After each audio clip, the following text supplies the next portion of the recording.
চন্দননগরে কি করলি বল? চন্দননগরে ঘুরেছি। কি ঘুরলি? কোথায় কোথায় ঘুরলি?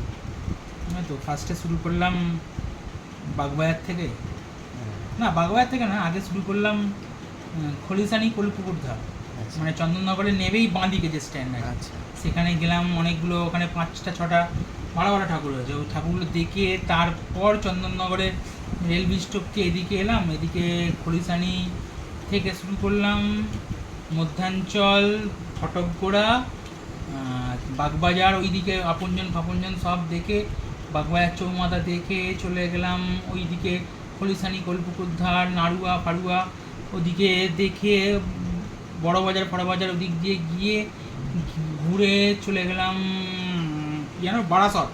বারাসতের দিকে চলে গেলাম। বারাসত? বারাসত, বারাসত গেট, বারাসত গেট, বারাসত দক্ষিণ, ওই সব দিকগুলো দেখে আবার সোজা চলে গেলাম। ওটা দিয়ে ঘুরে ঘুরে ঘুরে ঘুরে ওই দিকে চলে গেলাম রানিমা, তেমাতা রানিমা। আচ্ছা তেমাতা রানিমা। তারপর সেখান থেকে আরও অনেকগুলো ঠাকুর ওইদিকে ঘুরে মানকুণ্ডু স্টেশন রোডে ঢুকলাম, ঢুকে মানকুণ্ডু স্টেশন রোড, মানকুণ্ডু, সার্বজনীন এসবগুলো দেখে মানকুণ্ডু স্টেশনে এলাম, এসে আবার ট্রেন ধরলাম, ধরে আবার ভদ্রেশ্বর গেলাম। ভদ্রেশ্বর থেকে আর নেমে 2-4টে ঠাকুর থেকে বাড়ি। এক্সপিরিয়েন্স কেমন তোর? দারুণ এক্সপিরিয়েন্স, দারুণ দারুণ এক্সপিরিয়েন্স। দারুণ খাওয়া এক্সপিরিয়েন্স। দাওয়া হলো? হ্যাঁ, খাওয়া দাওয়া আমরা ঘোরার জন্য ঠাকুর দেখার জন্য গেছি, আমরা তো খেতে ফেতে যাই না, সোজা কথা ভাই, খেতে আমরা যাই না। আমরা একটা কোল্ড ড্রিঙ্কস সবার একটা করে কিনে নিলে, হ্যাঁ 1 লিটারের কোল্ড ড্রিঙ্কস কিনে নিয়েছি, সবার একটা করে ব্যাগে থাকে, ওটা খেয়েই সব জায়গায় ঠাকুর দেখা হয়।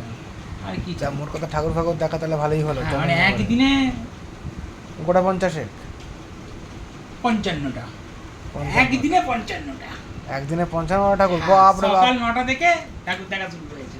সকাল 9টা? বাপরে বাপ, তো ফাটিয়ে দিচ্ছিস গুরু। একদিনে 55টা।